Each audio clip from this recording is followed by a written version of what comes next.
ਮਹਿਮਾਨ ਦਾ ਘਟਦੀ ਆ ਘਰ ਕਿਸੇ ਮਹਿਮਾਨ ਦਾ ਵੀ ਕੋਈ ਖਿਆਲ ਹੁੰਦਾ ਕੀਤਾ ਵੇ ਤੁਹਾਡਾ ਹਾਂ ਤੁਹਾਡੇ ਅੰਦਰੋਂ ਉਹ ਗੋਇਆ ਨਹੀਂ ਨਿਕਲਦਾ ਪਿਆ ਕਿਉਂ ਆ ਜੋ ਕੁਝ ਕਰਨੀ ਹੈ ਵੀ ਉਹ ਬੁਗਸ ਕੱਢਣੀ ਹੈ ਪਿਆ ਆਪਣਾ ਬਾਹਰ ਸਾਡਾ ਗੋਇਆ ਬਾਹਰ ਤੇ ਹੱਥੇ ਆਏ ਹੋ ਨਾ ਮਨੂੰ ਨਹੀਂ ਕਰਨਾ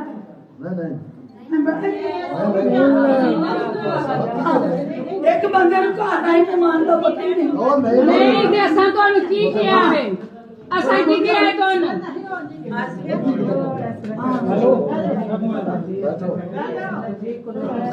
ਨਹੀਂ ਦੇਖੋ ਕਿ ਅਸਾਂ ਤੁਹਾਨੂੰ ਕੀ ਕਿਹਾ ਤੁਹਾਨੂੰ ਇਹੋ ਹੀ ਆਖਿਆ ਮਹਿਮਾਨ ਦਾ ਘਟਦੀ ਆ ਘਰ ਕਿਸੇ ਮਹਿਮਾਨ ਦਾ ਵੀ ਕੋਈ ਖਿਆਲ ਹੁੰਦਾ ਕੀਤਾ ਵੇ ਤੁਹਾਡਾ ਹਾਂ ਤੁਹਾਡੇ ਅੰਦਰੋਂ ਉਹ ਗੋਇਆ ਨਹੀਂ ਨਿਕਲਦਾ ਪਿਆ ਕਿਉਂ ਆ ਜੋ ਕੁਝ ਕਰਨੀ ਹੈ ਵੀ ਉਹ ਬੁਗਸ ਕੱਢਣੀ ਹੈ ਪਿਆ ਆਪਣਾ ਬਾਹਰ ਸਾਡਾ ਗੋਇਆ ਬਾਹਰ ਤੇ ਹੱਥੇ ਆਏ ਹੋ ਨਾ ਮਨੂੰ ਨਹੀਂ ਕਰਨਾ